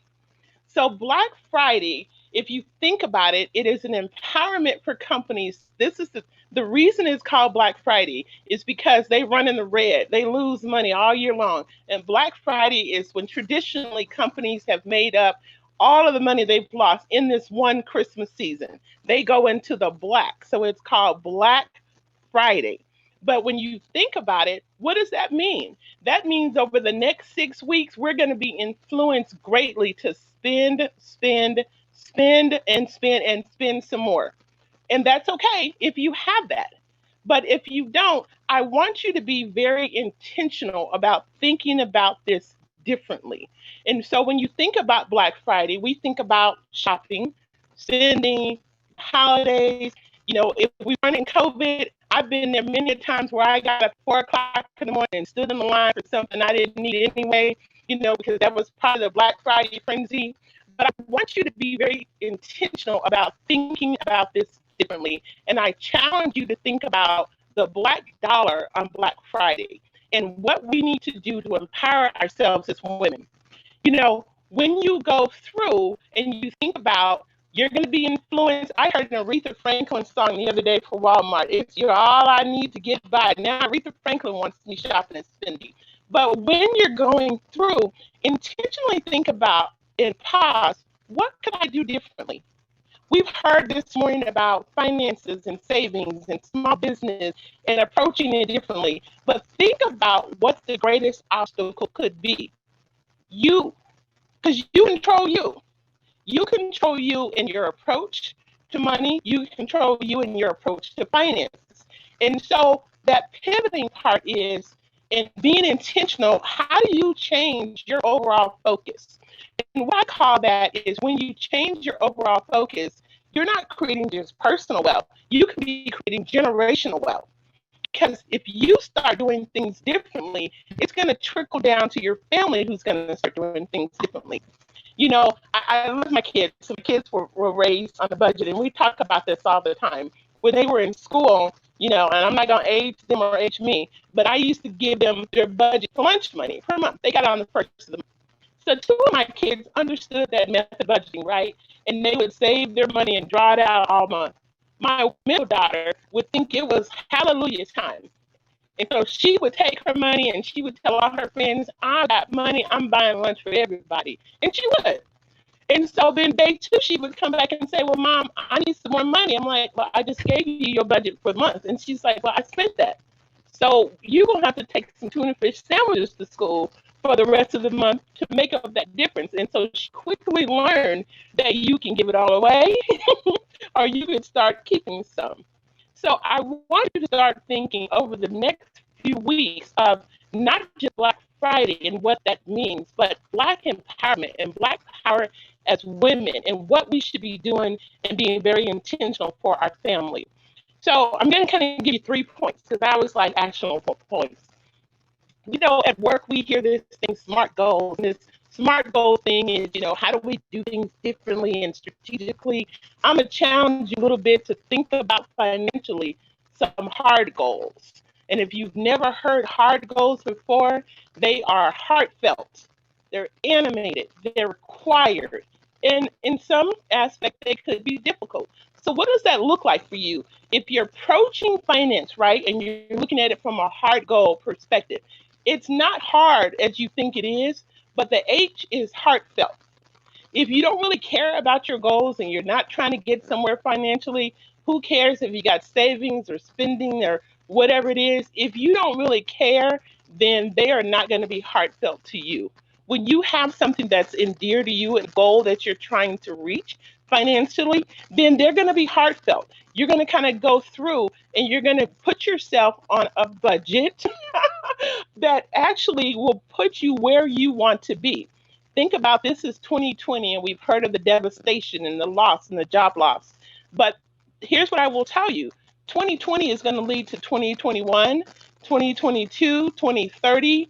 You still have to approach finances as though you are a participant and you're not just sitting back, because if you don't make any plans, they're going to be made for you. So our heart goal is something you care about. You care about what it is you want to achieve. It's not just nice to have it, but it is something you're putting in place for yourself and say, you know what? I'm going to just make a hard stop right here. I'm spending all the time. I can't, my mother used to say, I can't even pay attention. So you're going through and you're putting together a goal with something which promises you more value, a goal that you can imagine and that you're trying to achieve. You trying to buy that house? As Ms. Deborah just said, NARAF has an initiative, house before a car. Yeah, you can buy that car that sits in the parking lot of your apartment complex. Go get the Mercedes, go get whatever it is, but is that going to keep you from getting to your car? You want to think about that. And then the A in heart goals, animated. They're vivid. Put the picture on your refrigerator of what it is you want to do. I have a really good friend that when you walk in her bathroom, she has her affirmations on black marker, right? On her bathroom mirror of what it is she's trying to do, what it is she's trying to achieve. They should be animated. They should be vivid. You should be able to see them. You should be able to see your end of the rainbow. If it's retirement, are you sitting on a beach with your toes? You know how they do those Facebook picture with toes that I don't know why they do that. But is that what you're doing in your retirement? How vivid is it? Or are you still working at the age of 98 and a half because you didn't prepare financially, right? And then there's look and see what's required. You know, they have a theme that the greatest nation in the world is procrastination. That, okay, we're going to do it one day. Okay, we're going to get to it. That's what resolutions are. Okay, we're going to start a resolution. We're going to get to this one day. What is required for you to achieve those goals? What are you using in order to do that? Are you using resources? Are you putting something in place? Are you changing and pivoting in your own life? Because I promise you, if you start making a future payoff with your heart goals and what that looks like, then you're going to start seeing a difference. If your goal is to save $1 a day and this time next week you got $7, okay, you in motion. You got some things that are going. And in that D, it's difficult. It is very difficult to go through and to change your mindset when it comes to money. Because you know what? We do what we've always done. We get paid, we pay our bills, we go shopping, we're broke, we get paid, we pay our bills, we go shopping, we go broke. It is difficult to change the mindset that you've set up financially unless you're very intentional about what it is you want to do next. And what all of that leads to is future planning. And we talk about generational wealth, that becomes future planning. You planning for your kids to be successful financially. You're planning for your grandchildren to be successful financially. So somewhere you gotta stop and be very intentional about what you want your future to look like and your offspring. Because the cool thing about my kids and this whole budgeting thing that I talked about a month ago, my son was in Estes Park, right? And he's in with his truck. If he knew I was saying it, he would kill me. But his truck broke down. So he calls me about 8 o'clock in the morning. He's 22 years old. And he says, Mom, my truck broke down. It's going to be like $1,500 to get it fixed, $1,800, whatever it was. I didn't blink because you know what? I knew he was the couple to ask me for money. He was just calling to inform me. Now, how cool is it when your kids have a major financial obstacle and they're not calling you to ask for money because you taught them how to budget, how to save, how to prepare, all of those different things. So our conversation was like, okay, well, did you find a mechanic when you get this back versus, Mom, can I have some money to pay my bills? I'm telling you, it's a beautiful thing. My when we're talking about the small business element, let me tell you what I taught my kids early on. I never gave money. I never gave allowance. I allowed them to live with me. I thought that was good enough. And so if they wanted money for something, then they had to have a buy-in. And I would say that basket of clothes pays $10. What's the name of your basket folding company? They would create a name because it was trying to create entrepreneurs. They would create their basket folding company and would say, it pays $10 to fold those baskets. And they would say, I don't want to do it. And I'd say, not a problem. Then you don't get paid if you don't do the work. And so I was sprouting entrepreneurs as to what it would look like. Create a business name, Now, my youngest daughter is probably the smartest of them all because she created a business where she had to open the dishwasher because there was something wrong with the lock and I couldn't open the dishwasher and her tiny little hands could get in there. So she created her own maintenance service, whatever the name, and charged me $2, right, every time she needed to open the dishwasher. So one day she came in, she said, I don't think I'm charging enough. I'm gonna charge you $3 every time I need to open it. I said, no, I'm not gonna pay it. And she said, well, I'm not gonna open the dishwasher. And so, she is a sprouting entrepreneur. She's now almost 11 and she's thinking now of a jewelry making business. And my granddaughter is 8. They're thinking of collaborating in the name of their business and their shirts. And it's sprouting entrepreneurs because I've been very intentional about teaching them the next step in wealth. No, it's always that theory. If you wait for something to happen, you're just going to be waiting forever. So when we go through, there are 3 different points that, as I mentioned, one is the hard goals. Think about what that means. And then the other one, you got to have a hard financial circle. You got to have some folks that are about their business, about making money, about getting better. If you got some lethargic folks in your life, you need to just love them from a distance, push them to the side, and think about what's going to take us to the next level. What is the collaborative thinking? What are we going to do differently? It's COVID right now, but it's going to be something else 6 months from now. There are people making money in COVID. I had gone to US Bank, right, on Kofax prior to COVID, and they had all this plexiglass up. And I thought, I can't be in here. I'm going to get robbed.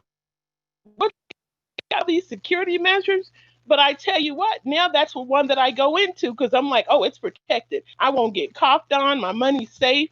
So what existed before COVID may exist differently now, but you got to prepare for that. And your circle is going to help you champion that. They're going to rah-rah you on to the right way. And if you have a true and authentic circle, they're going to be like, no, you doing stuff that's crazy. You need to trash that and move on. Your hard financial circle is what's going to get you to the next level. And so when you look at the Deltas who throw this financial seminar, and they do it each year, this is a financial circle that they understand is important. The knowledge that we're able to give you, hopefully, is important.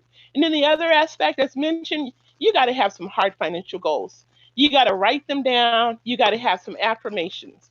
And when you're looking at goals and financial, and this is personal as well, there are 6 aspects of why we do what we do and why we do financially. So let's talk about them real quick. One of them is play. We do what we do because it's fun. We have the careers that we have because it's fun. We gravitate and we've opened a small business because it's fun. If we're going to work and it's fun, then we're going to keep going. Miss Denise, who's my friend on this line, she has a smoothie business that is amazing in Westminster because it's fun. She used to have a smoothie truck and be at all the events and the festivals, and now she has a smoothie business because it's fun for her. And so we're doing things because it's fun. We gravitate. We wake up early. We can't wait to get to work. I'm passionate about what I do. It's fun for me. And then the other aspect of it, there's a purpose. Maybe Ms. Denise's smoothie business, it's a purpose to enrich the community and give healthy alternatives to sodas and drinks. So there's a purpose to it. Think about it from that aspect. And the other thing is there's potential in what it is we do. So Ms. Denise, I'm using her as an example, y'all, so that y'all get this. She started off as a little smoothie little truck that you all see in parks. She graduated to she has a brick and mortar. There was potential, but she had to start somewhere. See, we all want to start at the big old mansion house, and we want to start here. But you start small. You start saving with $1. Because $1 today is $2 tomorrow. You start caring about your credit. Yes, it makes a difference today because now you're going to have an ample credit score tomorrow. There's a purpose in what we do, and the potential of it is it leads us to where we want to go. Don't forget the emotional aspect. And so the emotional aspect is where we as Black women, we falter some aspect because we try to help everybody. We get $2, somebody wants to borrow $1. We get something we want to share with the world. There's an emotional aspect of it. And so know that when you're going through, it's okay to be emotionally tied to wanting to help other people, but you got to have your own house order before you try to get there and help someone else. You can go clean somebody else's house and you just left your house and it's a mess. So you got to get your own foundation and house in order. And then the economic aspect of what we do as women in our empowerment. We got to eat. So the emotional aspect and the economic, we got to eat. So we do sometimes what we need to do to survive. And that's okay. But while you're surviving, be intentional about those hard goals. How are you going to get to the next level? What is it that you're going to be doing to get to the next level? Wake up every day and be like, I might come to this job today that I'm not having any fun. There's no purpose, potential. Emotionally, I could care less about y'all. But you know what? I am being intentional about changing the trajectory of my own life. And so, and when you look at that, how do you change that trajectory? What do you do? Where do you start? How does it begin? Okay, I'm glad you asked. Everyone on this panel has insight and things to offer. Everyone on this panel can tell you about next level thinking. And again, your hard financial circle should be able to help you get there as well. But there's some things that you can start doing that are no cost, and Miss Deborah missed some resources. So Harvard has 87 free classes right now, completely free. I've taken them myself, Emerging Economics. Okay, caveat, I signed up for it and I didn't get finished, so I got to go back and finish it, but it's free. Other aspect, they have different classes along the way you can take. I represent Operation Hope. Of course, Operation Hope, we're the largest financial literacy company in the US. And guess what? We offer small business classes. You're not sure how to get your small business off the ground? Then let us teach you everything from how to establish your platforms and your finances and access to capital. Let's teach you the right way in an 8-session course on how to get to the next level. We know that all the small businesses, 95% of Black women in small businesses were hit really hard in COVID, and understandably. And as Ms. Maxine mentioned just a moment ago, they are throwing money at Black businesses in order to help them prosper. So let me tell you what Operation Hope just did that is also free. They have set up a partnership with Shopify to educate worth $130 million worth of Black businesses. It is called a 1 Million Black Business Initiative. Look it up. It is taking you from the foundation of your business and putting you with the right resources, the right accountants, the right tax attorney, the right direction, and they're charging you for this stuff, right? So look at that, what we're offering. We have a small business. We teach financial literacy. Get your friends together, get them all together. Contact me, set up your own financial literacy workshop so that when you're talking about all these aspects of credit and finance and you want to know how it works, then have your own workshop. Put it together so that now you're enriching all of your friends and family so that they're not borrowing money from you. I told y'all about my son. He wasn't trying to borrow money from me, but they're not borrowing from you. You're directing them the right way. How does credit really work? Let's direct you the right way. And then, of course, we have home ownership classes. Everyone should be trying to buy a house. Every single person should be trying to figure out, how do I buy a house? How do I get intentional about my generational wealth, right? If you all have lived in Denver for any time period, you will know that if you go to Park Hill and in the 70s, those houses sold for $20,000, that same house with the same brick and the same mortar that existed in the 70s, that house is selling for $500,000. So you want to be on that path to home ownership and at least have an option. So yeah, your credit score has to go up in order for that. Let's teach you how to do that. I have the pleasure of directing 25 coaches in 8 states, and we're all about the same thing: financial empowerment. How do you get there? If you are sitting at the same place financially that you're sitting today, shame on you. You might as well have slept through this morning and missed this entire session. But next year, this time, if you're intentional about how you're going to get there and you're looking at those 3 points, I put together some hard financial goals. I got a hard financial circle that's encouraging me. And then I have made some hard financial changes in my own life. When you do that this time next year, you should be able to come to this conference, be standing up and saying, I did it. I did it. I had $1 last year. I got $2 now. We're going to applaud you because you just improved your situation by 100%. If you say this time next year, My credit score went up 100 points. That's the difference between lendable and unlendable. If you say, I went through and I got some self-education, I learned some things, I've been going to the library, I've been getting some books, I don't even read, but I read a book this year. You have increased your overall financial knowledge. And I say that to say the power of the Black Woman Summit is to empower all of you to do better, to think better, to be able to navigate your circle better, to be encouraging, to not wake up and be lethargic, to not wake up and be woe is me. You be woe is them because I'm in the room and I just showed up. We don't care who's in the White House because we've never cared who was in the White House because the Black community has always been self-sustainable. So I live in a Black house. So I don't care who's in the White House. I make sure my Black house and my foundation of my Black house is in order. I make sure that when I get up, like Ms. Maxine said, I get up, I get dressed, I put some earrings on, I put some perfume on, and I have worked from home for the last 8 years. But I do it. My bottom half might be crazy, but my top half, I try to make sure it's right. But I make sure that the foundation of myself, my family, my community is sustainable. And I try to share the wealth of knowledge that I have. So all the things that I've mentioned to you from an Operation Hope perspective that we do, we charge for none of it, nothing, not one penny. In order to improve you, we look to improve your overall credit score, your overall savings, and your debt. And I'll put my information in the chat room, but I'm thinking everybody on this call should be calling me tomorrow and saying, okay, here we go. We ready. We on the road. We're not going to be detoured. We're going to be intentional about changing our own aspect of generational wealth. We're going to be intentional about making sure that we are pivoting in the right direction. We're going to be intentional about making sure we are taking our family the right direction financially. We got to get away from that old age stuff and those old age scenarios that we used to do. I ain't got it, so they ain't gonna get it. It don't work that way. I don't need them to have it because I have it myself, because I plan properly.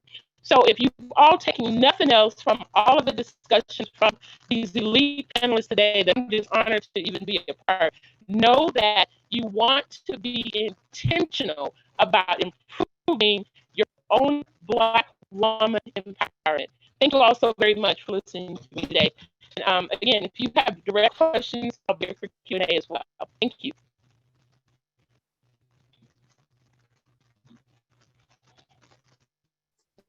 Thank you so much. That was so inspiring, everybody. I'm now going to turn this over to Ms. Lawless Jackson for question and answers. Thank you. Hi, I just don't know where to begin. This has been fantastic. Now, this is a really good Saturday morning spent. Wow, there has been like a huge wealth of information given here. And if all of the speakers would please remember to put their, everyone has, so Noreen, just please remember to put your information in the chat, then everyone can copy that down and get with you all directly. We definitely want to take advantage of the wealth of knowledge that we've received in such a short period of time today. I want to first pose a question to the audience, get them engaged a little bit and get some questions coming in. I don't have any questions in the Q&A as of yet, but I'll definitely keep looking at that. Let's start out with, if you knew all the rules were thrown out for finances, money was no object, what would you do? What would you do? If asked today, what is something you would do if there were no rules? And let's just see what comes up in the chat from everyone. And while they're doing that, I will go ahead and pose a question to I think anyone can, let's see. Okay, I think all of you, or a couple of you, may be able to answer this question if you've experienced it or had some experience with it. What are the penalties for lenders who charge higher interest rates to people of color? And how can we impact changing that potential policy. We recently, I know you've probably also seen it. We recently it became aware of the fact that for interest in for example, in the appraisal process, that there's a potential detriment to African Americans who are trying to sell their homes or have their homes appraised for refinance that we weren't necessarily aware of previously. That homes tend to appraise less if they've been owned or are owned by people of color in relation to our white counterparts. And what would you propose, or what do you think we could do in that, in changing that narrative?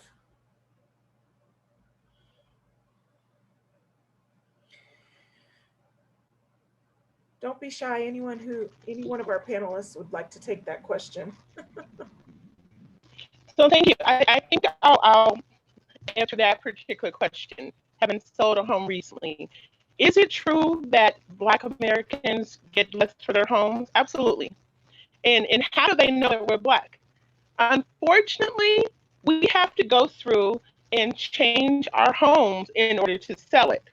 So you have to be able to disconnect from that home that you're about to sell, which means you got to scrub it.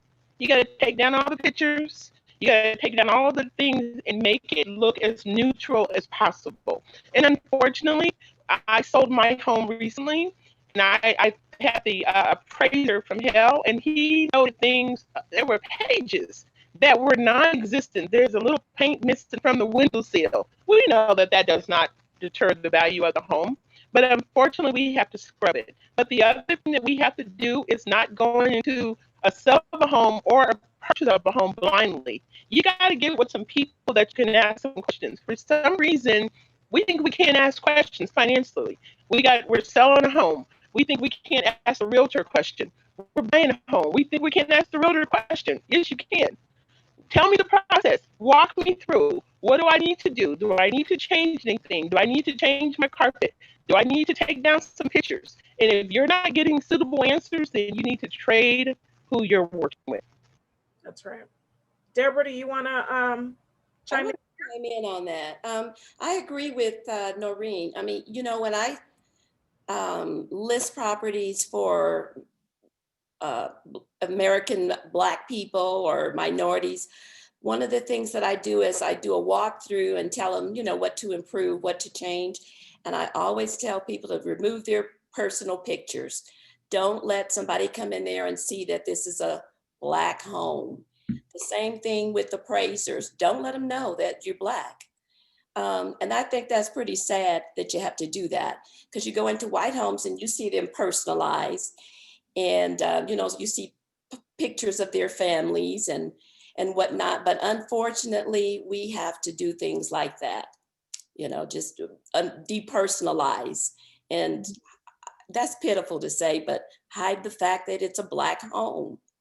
Remove your artwork, remove your pictures, anything that you can do to neutralize your home. Yeah, I totally agree. I too have been in real estate for many, many years, and that's always been an actual practice for 20 plus years. Like, that's just what we've done.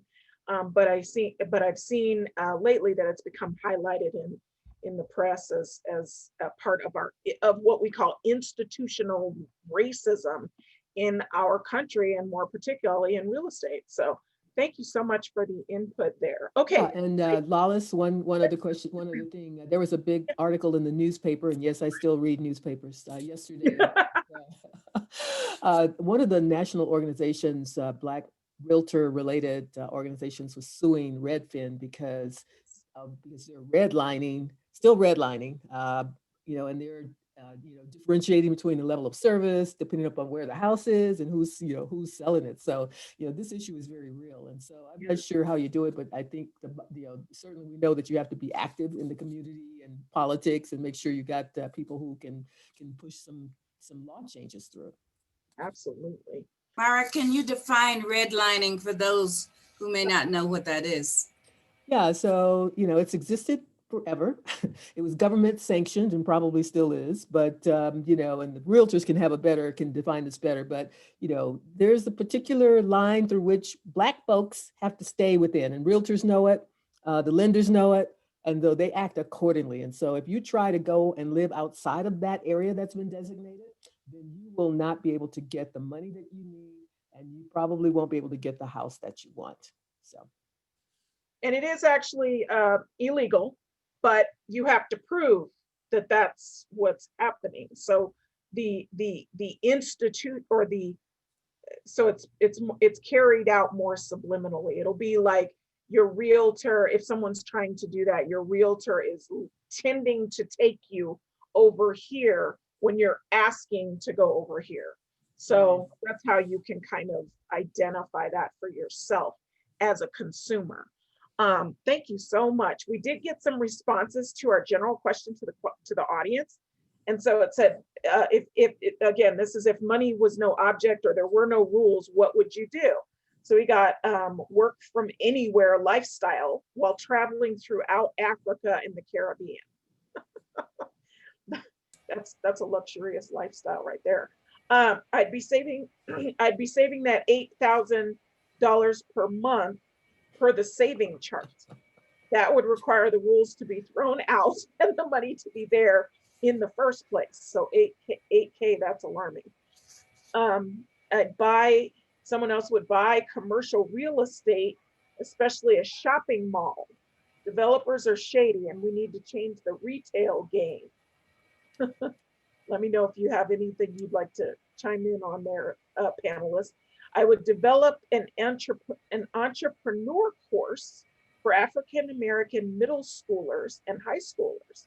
Now that's something that we could do. I believe financial literacy should be a high school class or a class in middle school. I mean, I think I went off to college and my mother gave me a credit card and I was like, great. This was like just, you know, just spend money. But I definitely agree with that. And that was Delois Porter gave us that one.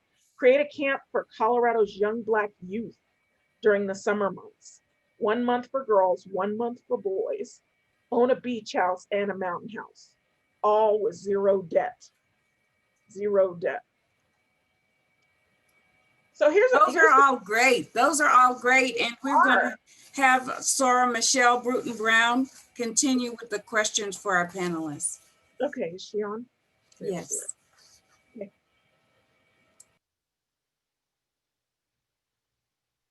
All right, unmuted, and you can see my video as well. Thank you, panelists. This is always, no matter how much you know, it's always great to be able to, even if you can take something away from one of these sessions that's brand new. I think it just changes the trajectory of our lives as Black women and just being able to help our communities.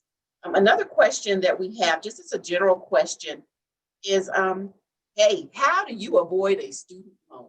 And I know most of us have children or grandchildren that are approaching college. We know that education is extremely important.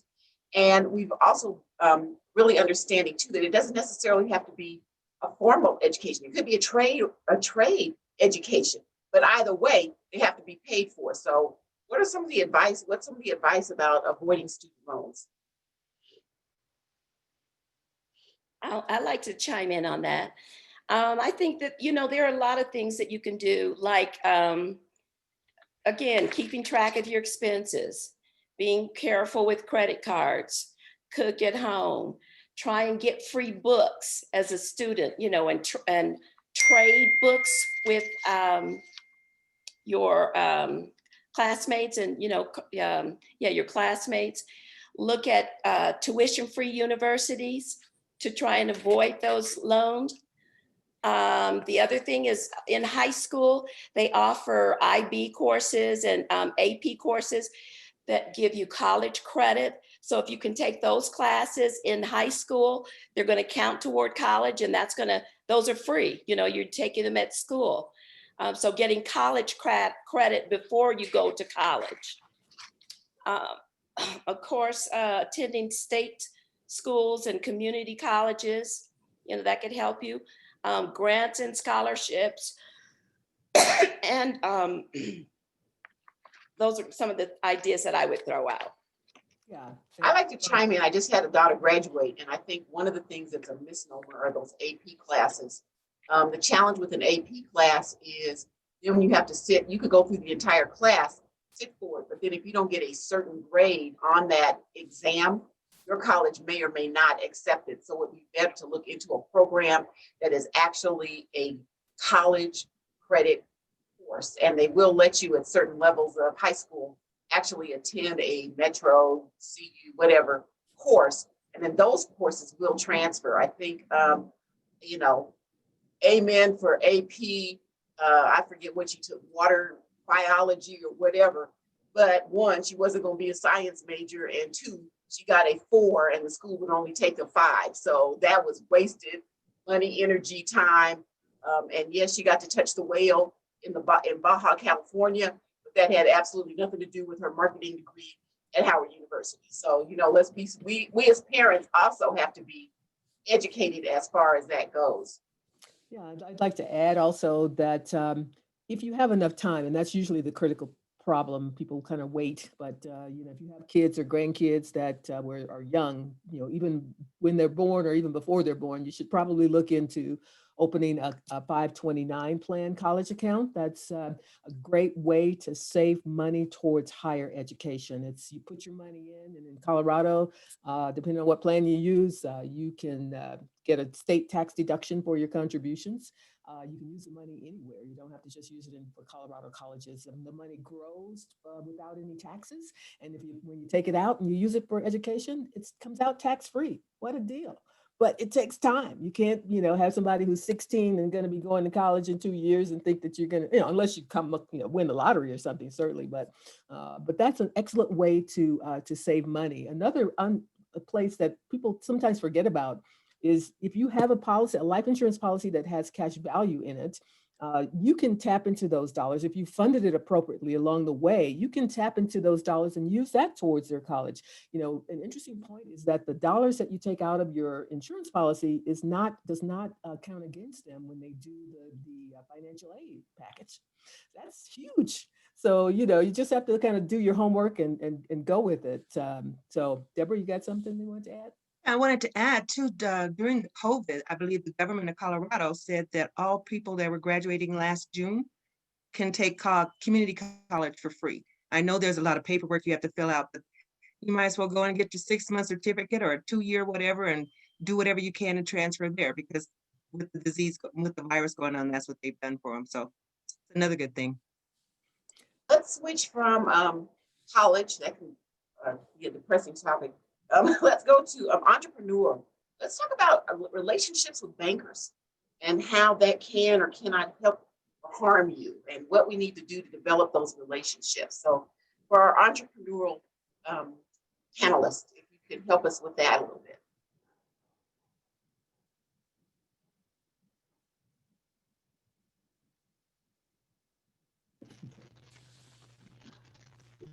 Okay, I will certainly take the wheel on this one.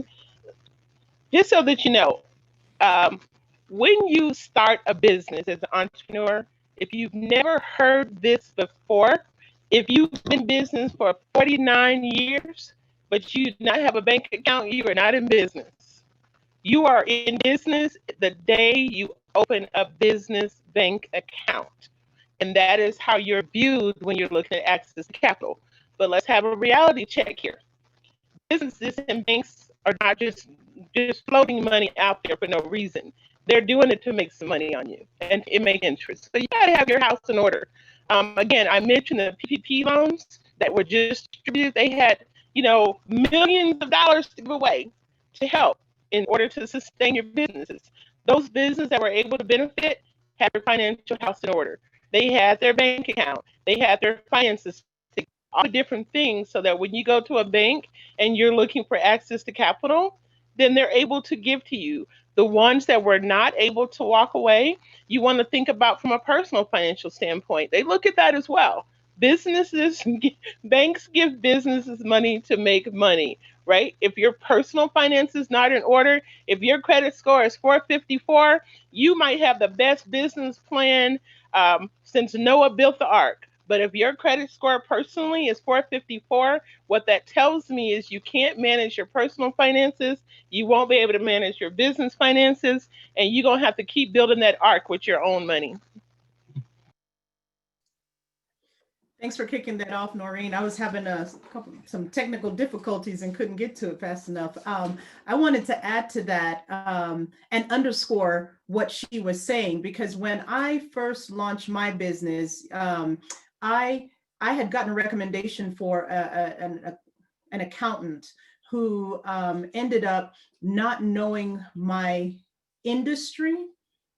And it ended up being a very negative experience. And I mean, thank God I have a wonderful bookkeeper now who is just completely right-sided us. And not only that, but having a person on the team who's a financial expert who is then coaching me and teaching me what I'm doing and how it impacts the books, how it impacts revenue, the different choices I'm making, the different contracts, my decisions to hire and what rates and all of that. I did not have that previously. And it was just kind of like, oh, we got a contract. That's great. Let's go. And now the strategy involved in what we can do, when we can do it, it's part of our go, no-go analysis, right? And so when you talked about the relationships with banks, being able to speak as the owner, being able to speak articulately to what our goals and strategies are, what our history has been, what our intentions are, what the projections look like it makes all the difference. It makes all the difference. Being able to pursue these loans and understand why we can get, why we can't get, why we're limited, why we got,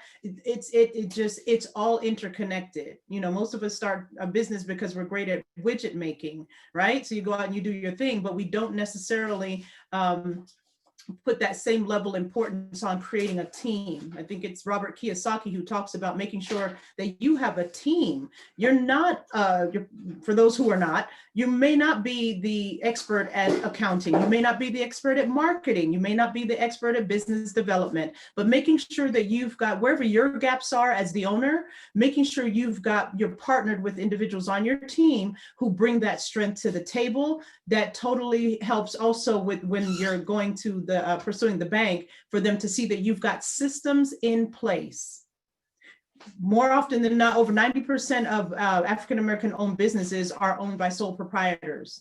But when we get to the point where we start, even if it's on a volunteer mentor basis, internship, part-time, I'll pay you a couple hours to review my books a month. Sometimes that's all it takes. But we need to be able to be open-minded enough to understand that we need to be onboarding these additional resources and skill sets into our business to really help us be able to put our best foot forward when we're pursuing banks for money.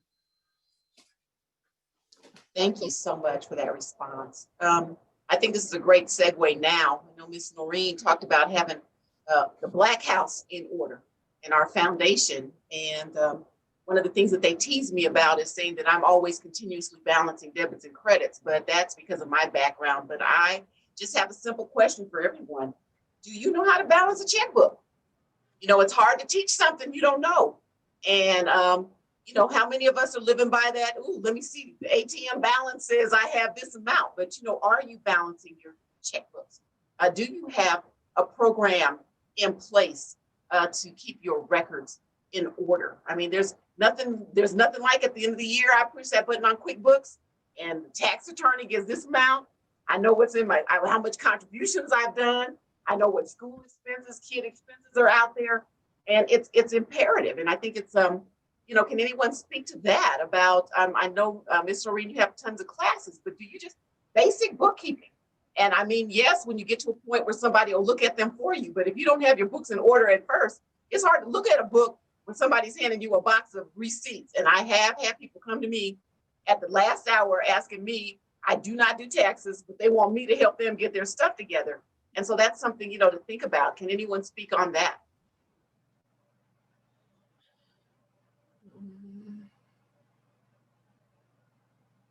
So I'll touch on that a little bit.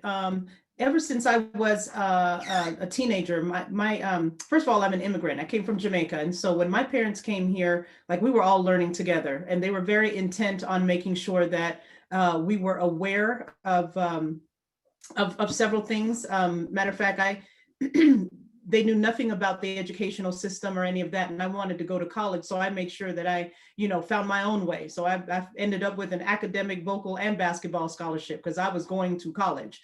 So, but at home, they would make sure that we knew certain things. My mom was really good about that. And even in my life with my two children, I have a son who's in his senior year at the University of, Weber State University in Utah. My daughter who graduated a semester early this year.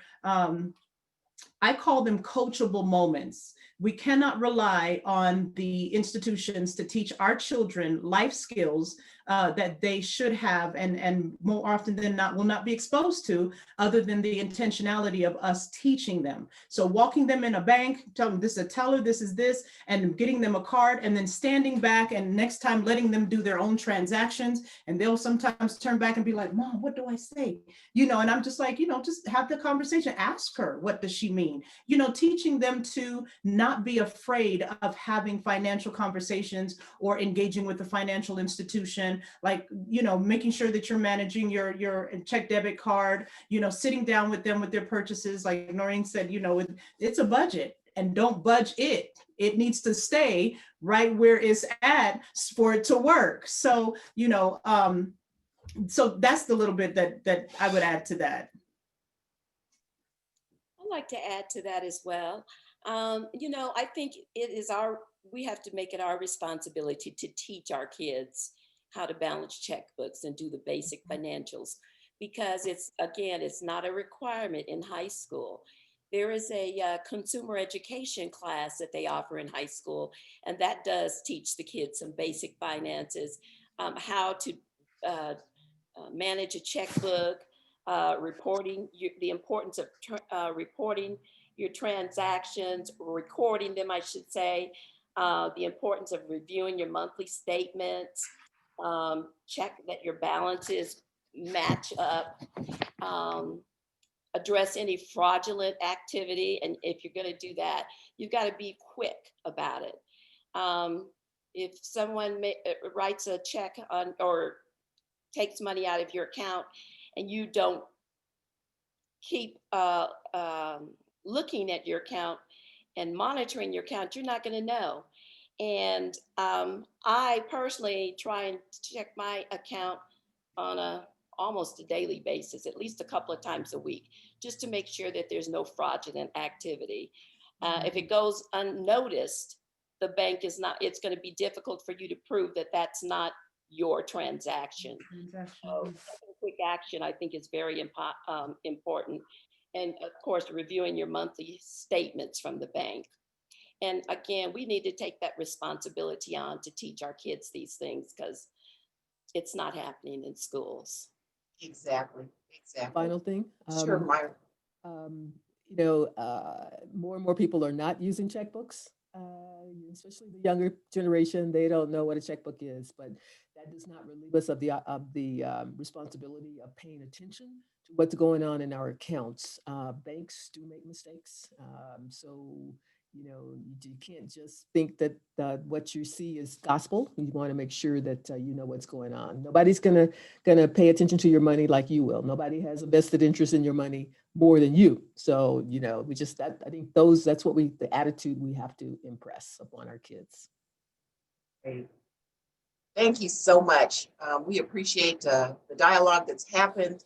I don't see any more questions in the chat box, so I am going to turn this back over to our chairperson, Ms. Lawless Jackson. Thank you. Thank you, Michelle. This has just been amazing. And I first want to thank our panelists for taking time out of their busy schedules to be with us. Ms. Noreen Wilson, Myra Donovan, Deborah Riley, and Maxine Pryor. They've given their information. Please avail yourself, because all of this information is invaluable. And next, we are going to, before everyone gets off the call, we would love to know how you felt about today's session. And so we're going to launch a poll. of a few questions. If you would please take a moment to answer those questions as we close out. I do want to again recap a little bit of what we got. We heard so much: financial literacy, generational wealth, sources unknown in our own backyard, our own financial backyard. We talked about show your value up front, work your net. I loved that one. Normalcy of bias. That could almost be a session in and of itself, especially with the social media climate that we are in right now. We heard about heart goals, visualizing your goals. I remember my mother when I was a kid asking, making us do that, and I thought, really? Put the house on the mirror. I'm not sure that but it works. It truly works. Planning intentionally and a hard financial circle. Those were just a few of the things that our amazing speakers brought to us today. And I also next want to acknowledge the Social Action Committee and the captains for this session today, who've done a great job of not only selecting the panelists, but putting on this great presentation for us. Miss Shirley Richard and Deborah Cooper Clark, thank you so very much. This has been excellent. It really exceeded expectation. And then the committee, because it really does take a committee to put these presentations on. And so that would be Sir Dana Beatty, Willie Mae Little, Alicia Peabody, Michelle Bruton Brown, Janice Napper, Michelle Simmons. Thank you. Everyone has contributed to making this program a success. And we don't want you to go unnoticed. And then finally, we want to remind or ask you to save the date for our next Power Black Women Summit, which is on December 12th. It'll begin at 10 o'clock. And we will have, as a keynote, Dr. Gail Parker. She's a renowned author, PhD, psychologist, and certified yoga therapist, and so hopefully you will be able to join us once again. Again, thank you to our speakers. Thank you to everyone who has attended. Please have a wonderful and safe Saturday and weekend. And we'll see you at the next Power Black Women Summit.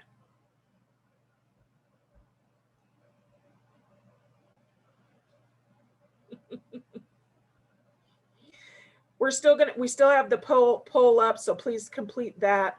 And you're free to go. If you've already completed the poll, again, we appreciate your attendance and your participation.